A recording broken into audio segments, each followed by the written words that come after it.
ఈ ప్రపంచంలో ఎక్కువ మంది జనాలు సన్నంగా ఏ దేశంలో ఉంటారు అంటే అది వియత్నాం అనే చెప్పొచ్చు. ఇక్కడ యావరేజ్ బిఎంఐ 21.6 అంటే చాలా చాలా హెల్తీ అనమాట.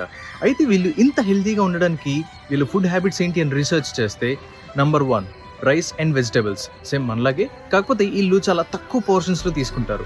అండ్ మెయిన్లీ రైస్ అండ్ వెజిటబుల్స్తో పాటు వీళ్ళు గ్రీన్ లీఫీ వెజిటబుల్స్ కూడా చాలా ఎక్కువ తీసుకుంటారు. లైక్ కొత్తిమీర, పుదీనా, మరి ఇంకెన్నో. లైక్ ఇవి ఏం చేస్తాయంటే మన బాడీ నుండి ఇన్ఫ్లమేషన్ని తగ్గిస్తాయంట. అండ్ నెంబర్ 2 వీళ్ళు మనలాగే స్ట్రీట్ ఫుడ్ తింటారు, కానీ వీళ్ళ స్ట్రీట్ ఫుడ్లో ఆయిల్ చాలా అంటే చాలా తక్కువ ఉంటుంది. ఫర్ ఎగ్జాంపుల్ చెప్పాలంటే మోమోస్నే తీసుకోండి.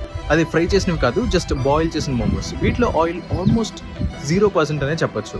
ఐ మీన్ ఎక్సెప్ట్ ఆ స్టఫ్లో ఆయిల్ ఉంటే తప్ప. అండ్ నెంబర్ 3 వచ్చేటప్పటికి వీళ్ళు సైక్లింగ్ అని, వాకింగ్ అని ఏదో ఒక ఫిజికల్ యాక్టివిటీ కామన్గా చేస్తూ ఉంటారు. వీళ్ళు ఈ 3 థింగ్స్ ఫాలో అవ్వడం వల్ల ఈ ప్రపంచంలో ఎన్ని దేశాలు ఉన్నా కానీ ఈ దేశంలో మటుకు జనాలు ఆల్మోస్ట్ చాలా మంది సన్నంగా అయితే ఉంటారు. ఈ వీడియో ఇన్ఫర్మేటివ్ అనిపిస్తే సబ్స్క్రైబ్ చేసుకోండి. See you in the next video.